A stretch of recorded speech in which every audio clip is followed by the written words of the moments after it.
Voilà, c'est journal, mesdames et messieurs, bonsoir et tout de suite, voici les sommaires. Tête à tête entre le Burundais Ndayishimiye et les Congolais Félix-Antoine Tshisekedi Tshilombo, les deux chefs d'État ont parlé et reparlé du retour de la paix dans la partie orientale, spécifiquement pour la République démocratique du Congo.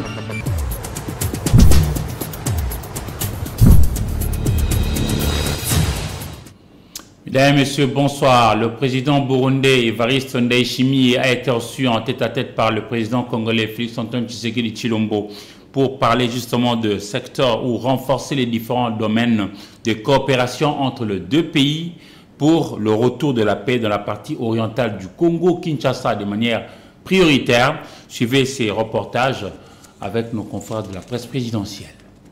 L'objectif de la visite était de renforcer davantage les liens d'amitié, de fraternité et de coopération dans le domaine varié d'intérêts communs tels que ceux de la défense, de la sécurité et du commerce. Lors de cette visite, la question de la coopération bilatérale pour le développement a retenu l'attention des deux leaders, notamment les projets intégrateurs comme le pont reliant la province de Cibitoke au Burundi et celle du Kivu, celle du Sud Kivu en RDC, la sécurisation de l'entreprise de construction de ce pont, ainsi que le chemin de fer reliant la Tanzanie, le Burundi et la RDC, sans oublier la route Bujumbura-Uvira-Bukavu. Dans le domaine commercial, en vue de faciliter les transactions entre les deux pays, les deux chefs d'État ont convenu de la nécessité de créer des agences bancaires burundaises et congolaises à Bukavu, Uvira, Bujumbura et Rumonge. Dans la même optique, ils ont appelé au renforcement des échanges d'expériences et d'expertise entre les ministères sectoriels dans le domaine de l'agriculture, des infrastructures et de l'industrie. Les entretiens entre les deux chefs d'État ont également porté sur l'évolution de la situation sécuritaire à l'est de la RDC à travers les processus de Nairobi et de Luanda. À ce sujet, les deux chefs d'État ont demandé à toutes les parties concernées de respecter et d'appliquer la feuille de route conjointe des processus de Nairobi, présidée par son Excellence Evariste Ndayishimiye, et de Luanda, pilotée par son Excellence João Manuel Gonçalves Lourenço, signé le 23 novembre 2022 lors du sommet de Luanda, tel qu'enrichi et adopté par les sommets des chefs d'État et de gouvernement de l'Union africaine du 19 février 2023. Dans ce cadre, les deux chefs d'État ont constaté et déploré le fait que le M23 n'a pas la volonté de se désengager et d'aller dans les centres de cantonnement.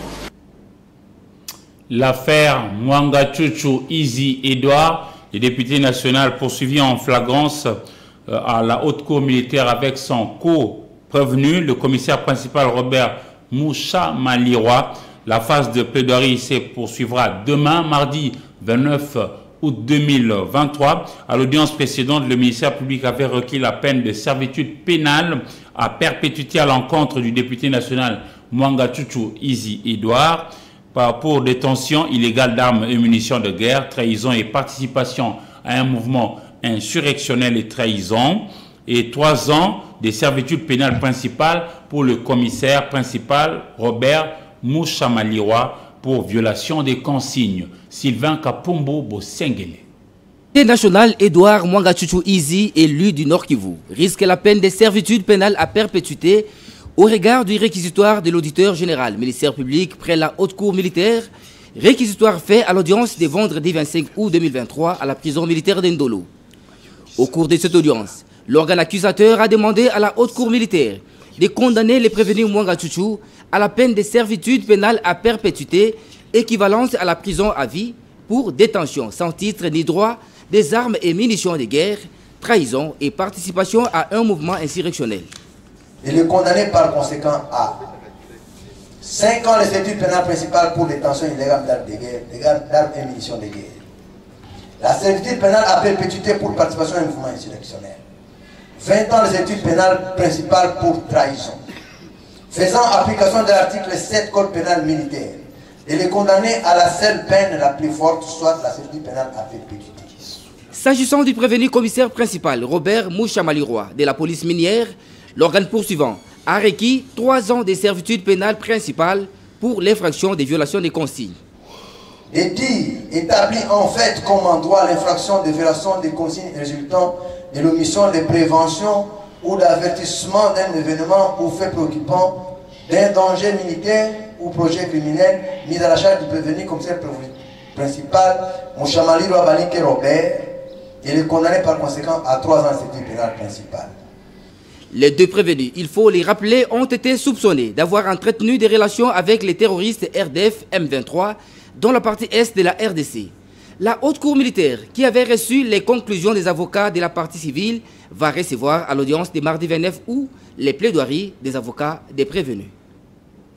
Elle a été élue dans la province du Congo central, mais avec un mandat national. La sénatrice Nefertiti Ngoudianza Bayokisa Kisula poursuit avec ses vacances parlementaires dans les territoires de Luosi, son fief électoral. L'élu du Congo central a lancé une panoplie d'activités pour le bien-être de la population de cette partie de la République démocratique du Congo. Depuis Luosi, on retrouve Carlis Kalwangila pour la 7-8.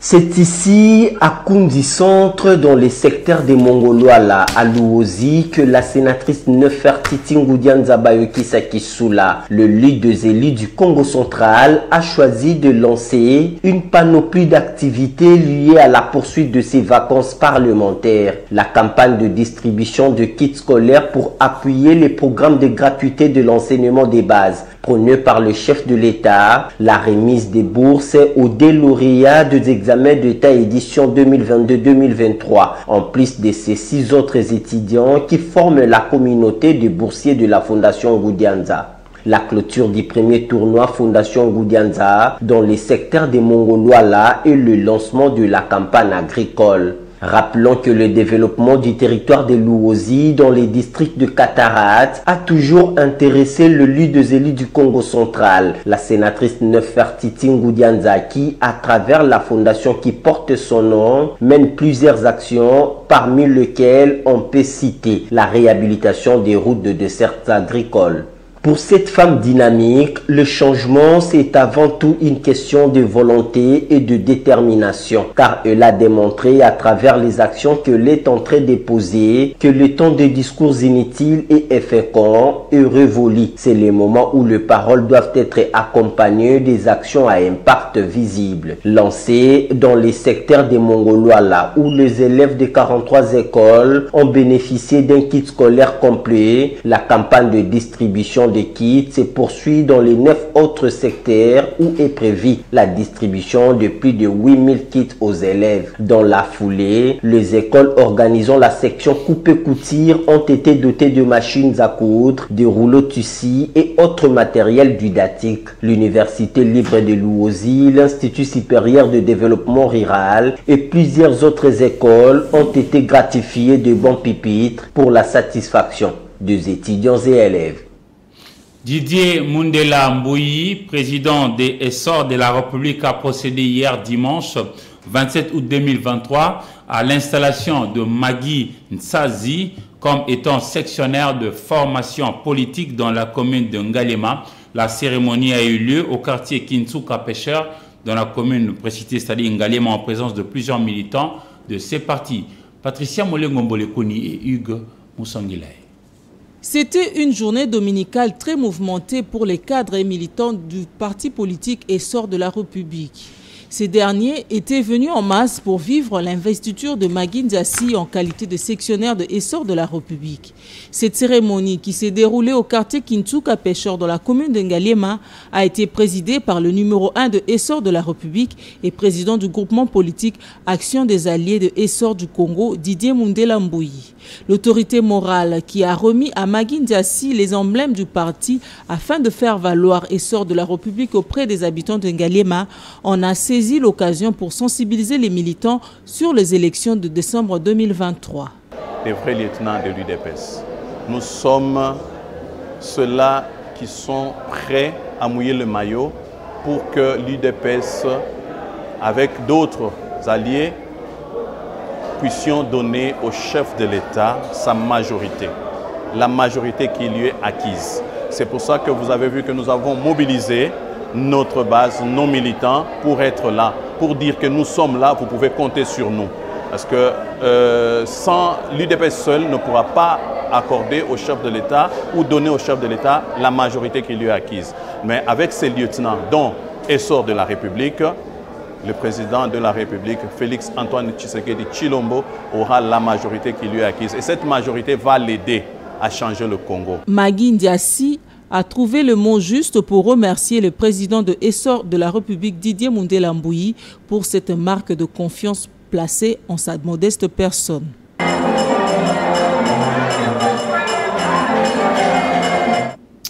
Le bourgmestre de la commune de Ngaba est descendu sur Kianza à la surprise générale de commerçants et propriétaires de parcelles qui s'y trouvent. Comme Jean-Baptiste de la Bible, il allait à la rencontre d'une population réputée têtue pour prêcher l'assainissement intégral de l'espace de la commune de Ngaba. Fofana Moukoubi. Aimé Francis Loling-Ankwako a surpris les commerçantes de la route Kianza le samedi 26 août 2023. Il est passé par là pour la sensibilisation sur l'assainissement aux petites aires de cette journée. Sans se faire accompagner de services municipaux comme d'habitude, il a prêché la propriété et le civisme. Plusieurs personnes ont été interpellées à cause de leur mauvais comportement. C'est le cas de ce grand garçon qui confond les caniveaux avec les urinoirs.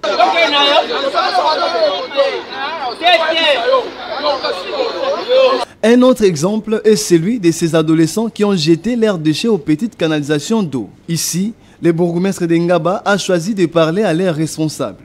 Quelques heures, la loi ont vu leur matériel confisqué et ramené à la maison communale. Le message est resté plutôt simple. Bannissons la saleté de notre environnement pour préserver le bon état de santé pour nous et pour les générations futures. Et le chef du groupement Ngouba, nous sommes dans la province du Lualaba, s'est lancé dans l'éco-agriculture après avoir bénéficié d'une formation en Israël il y a quelques mois passés. L'objectif poursuivi ici est de lutter efficacement contre, d'un côté, les réchauffements climatiques et de l'autre, assurer la sécurité alimentaire pour sa population. Suivez ces commentaires avec Isaac Kianda.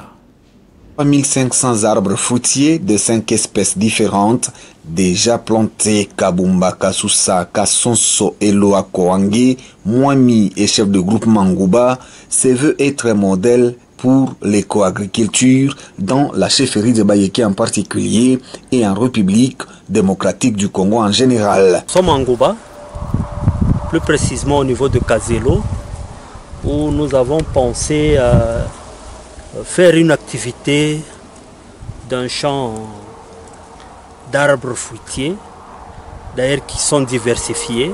Un bon élève en matière du développement du grand chef de Bayeke, Sa Majesté Mwami Mwinda Bantumunongo Godefroy Junior, le chef de groupement Ngouba mène véritablement une lutte contre le réchauffement climatique. Une mise en pratique réelle d'une formation suivie en Israël en éco-agriculture, pêche et élevage. Mwami Ngouba ne retient pas sa langue face à cet acte de grande importance posé en sa faveur par le fer de lance du développement de cette entité territoriale décentralisée. Déjà pendant la période de floraison, pour certains arbres, d'autres portent déjà des fruits. Ainsi, la sécurité alimentaire est assurée aux communautés locales. On a pensé à produire les fruits localement. Il s'est de retenir que le manguier, l'avocatier, le mandarinier, les citronniers et l'oranger vont produire des fruits qui seront transformés localement pour le bien-être de la population de la République démocratique du Congo. Près d'une vingtaine d'agents y sont affectés et pris en charge totalement par le chef du groupement Ngouba. Alors, restons dans la riche province de Lualaba pour vous dire que les travaux de construction de l'école primaire Kanga évoluent à pas de géant exécuté par l'association de scouts de la province de Lualaba, capitale mondiale du cobalt. Le groupement Ngouba connaît, on va dire, un changement positif et appréciable par la population. Encore une fois, Isaac Kianda. Le bâtisseur, c'est le moins qu'on puisse dire du Mwami et chef de groupement Ngouba, Kabumba, Kasusaka, Sonso et Loako Angé ne ménage aucun effort pour le développement de son groupement. Ce sont deux bâtiments de 4 salles de classe. C'est-à-dire ici nous aurons 8 salles de classe de format standard international. Le chef de groupement Ngouba reste sur la ligne de conduite du grand chef de la chefferie de Bayeke, Sa Majesté Mwami Mwinda Bantoumou Godefroy Junior, pour le développement de son groupement lancé le 29 juillet dernier. À un mois près, les résultats des travaux en cours d'exécution sont plus que satisfaisants, affirme-t-il.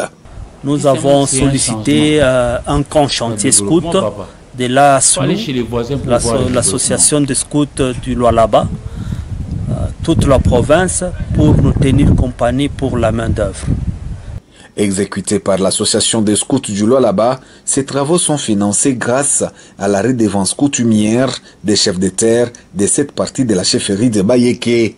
Financiers qui sont subvenus seulement par rapport à des petites redevances que nous recevons dans la communauté pour la survie du chef Ngouba, qui lui aussi s'est sacrifié. Au lieu d'en consommer, mais rationnellement, il a aussi mis beaucoup d'efforts à la réalisation de ces projets. Le chef Ngouba que je suis. À ceci, il faut ajouter la construction d'un institut technique Kanga pour répondre aux besoins d'une main-d'œuvre locale qualifiée en matière technique. Des jeunes affectés à l'exécution de ces travaux sont pris en charge de manière intégrale et satisfaisante. Toujours dans les Lualaba, cette fois-ci au village Kakoulé, dans le groupement Ngouba, toujours en chefferie de Bayeke, il y a une menace de disparition pour un projet de création d'un cimetière d'un particulier qui avait déjà reçu l'autorisation provinciale d'exécution en violation de toutes les procédures coutumières, un fait que dénonce le chef coutumier de cette partie de la République démocratique du Congo. Encore une fois, Isaac Kianda. D'un cimetière dénommé Kasangiri de Fungurume au village Kakoulé dans le groupement Ngouba, chefferie de Bayeke, par un particulier, les chefs coutumiers sont montés au créneau et tapent le point sur la table, c'est 24 août 2023. Nous refusons la création de ces nouveaux cimetières dans notre contrée. Nous ne pouvons pas payer très cher à un particulier pour enterrer nos frères sur notre propre terre. Réunis comme un seul homme autour du chef de groupement Ngouba, Mwami Kabumba Kasusa et Loako Angé, ces détenteurs du pouvoir ancestral lancent ce message. Cadre coutumière, si quelqu'un est colon avec des milliards, il ne peut pas venir créer un cimetière sans l'accord du chef coutumier. Alors, il va dépendre des esprits des chefs ou des esprits à lui. En aucun jour, cela ne se fera sur la terre de nos ancêtres. Que les autorités supérieures respectent le groupement. Nous ne sommes pas informés. Pour créer un cimetière, il faut un papier et il faut que les chefs acceptent, même si tu es député. C'est nous qui avons fait ce choix de vous voter. Nous ne pouvons pas être sous tes pieds. Pour l'intérêt de la sauvegarde de la paix entre les communautés vivant dans le groupement Ngouba, les chefs de terre de ces groupements appellent les autorités provinciales et nationales compétentes de s'impliquer immédiatement et sans condition afin de surseoir ces projets qui, du reste, ne répondent à un besoin urgent. Le groupement Ngouba se réserve le droit d'ester en justice toute personne qui s'évertuerait à entreprendre des activités visant à créer les cimetières au village Kakoulé du groupement Ngouba sans en avoir été autorisé préalablement par les autorités.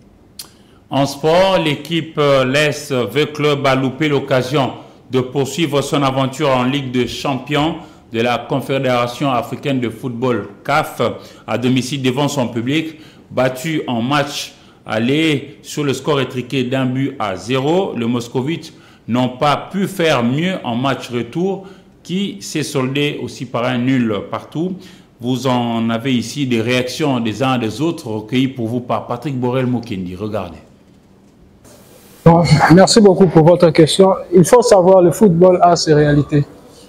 Notre objectif était de marquer en première période. Nos joueurs ont fait l'essentiel. Suite à le match de football, ça se joue dans de petits détails. Vous pouvez faire 99 efforts, 100e effort, vous négligez, on vous marque. On était soifés pour chercher à marquer deuxième but pour être à l'abri, mais dommage, c'est le football. Il faut accepter, il faut assumer. Il ne faut pas se lamenter. Au football, il faut accepter. Il y a 3 résultats. Match nul, défaite, victoire. Même le Brésil perd, fait match nul aussi. Il ne faut pas se lamenter. Notre objectif, c'est préparer l'équipe. On vient de rajeunir l'équipe à 90%. On a aussi des difficultés dans notre pays, vous savez. En venant du stage du Tanzanie, c'était prévu qu'on s'entraîne ici au stade du Martyr. Mais on n'a pas eu cette chance. Beaucoup de joueurs, c'est la première fois qu'ils jouent ici au stade du Martyr. Ils n'ont pas le repère là. Donc il ne faut pas se lamenter. Les problèmes, il faut oublier. Et pour aller vers l'avant, il y a la foot. Ce que je peux dire, c'est ça. On a aussi des problèmes sérieux. Quand vous ne jouez pas les ligues, comment vous allez jouer les grandes compétitions? Quand on dit la Champions League, c'est les champions des pays qui se rencontrent. Nous, dans notre pays, on ne peut pas jouer des matchs officiels pour aller jouer direct les compétitions internationales. C'est aussi des difficultés que nous avons dans notre pays. Lisons à présent la presse parue aujourd'hui sur Kinshasa dans une sélection et commentaire signé pour vous par Polydor Patrick Ngazami. Revue de presse.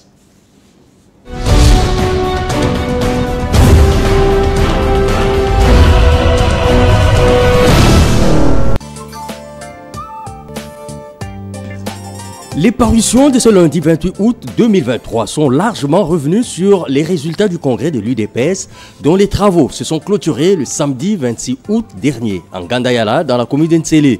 Ce qui n'était jusqu'ici qu'une simple intention est devenu en effet depuis ce week-end une réalité, écrit La Prospérité. Les cadres et combattants du parti présidentiel ont levé l'option irréversible de confirmer la candidature de Félix Tshisekedi à sa propre succession à son strapontin de la présidence de la République en République démocratique du Congo. Félix Tshisekedi a donc été retenu candidat à sa propre succession, comme le titre aussi en manchette Le Phare. C'est la grande résolution du Congrès. Par ailleurs, poursuit le quotidien, dans une autre résolution adoptée à la même occasion, Félix Tshisekedi a été reconduit à la présidence de l'UDPS pour un mandat de 5 ans qui court jusqu'en 2028 et enfin élevé au rang de haute autorité de référence, ce qui l'équivaut à l'autorité morale dans d'autres partis et regroupements politiques. Cela étant, affiche le potentiel, le défi de l'Union des démocrates pour le progrès social, UDPS, est d'offrir à Tshisekedi une majorité parlementaire pour qu'il puisse parfaire pleinement et sans couac sa vision lors de son éventuel prochain quinquennat. Dès septembre prochain donc, s'engage la bataille officielle entre Félix Tshisekedi et Moïse Katumbi, rapporte Congo Nouveau. En effet, écrit-il, dès ce 1er septembre, la CENI va convoquer le corps électoral pour les candidatures à la présidentielle. Moïse Katumbi, poursuit-il, l'un des plus redoutables challengers du président sortant, va officiellement signer sa montée sur le ring électoral. Cela en déposant pour la première fois, depuis le début de ses ambitions présidentielles, sa candidature pour affronter Félix Tshisekedi. Dans un autre registre, fait savoir Forum des As, le président burundais Évariste Ndayishimiye séjourne à Kinshasa pour une visite de travail de 48 heures et ce, depuis hier dimanche. Avec son homologue Félix Tshisekedi, rapporte-t-il, ils ont partagé un dîner le dimanche 27 août au palais présidentiel du Mont Galima, avant la séance officielle de travail entre les deux chefs d'État ce lundi au Palais de la Nation.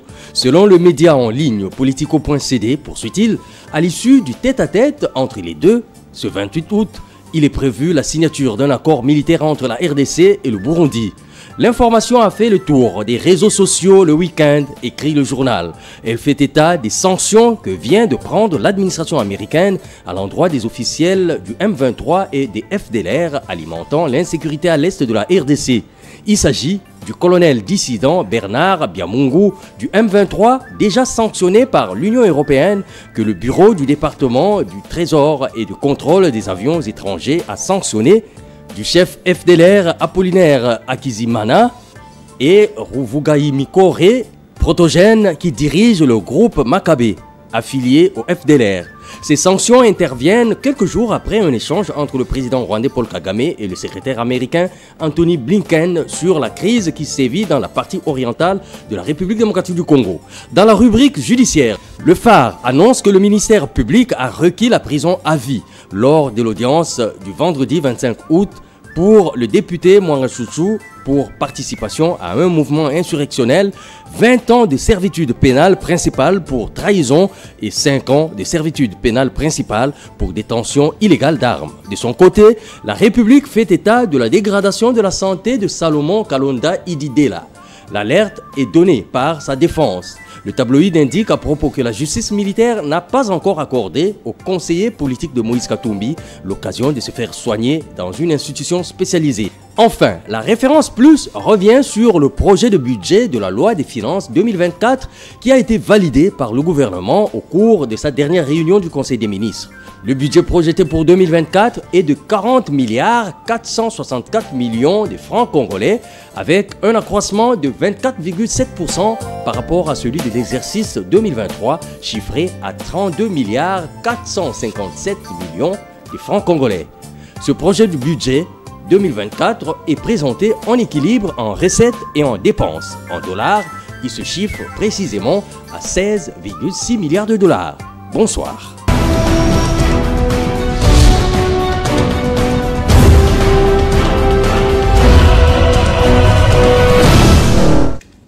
Mesdames et messieurs, ce journal va se clôturer, mais bien avant, voici son titre phare. Tête à tête entre le Burundais Ndayishimiye et les Congolais Félix-Antoine Tshisekedi Tshilombo, les deux chefs d'État ont parlé et reparlé du retour de la paix dans la partie orientale, spécifiquement pour la République démocratique du Congo.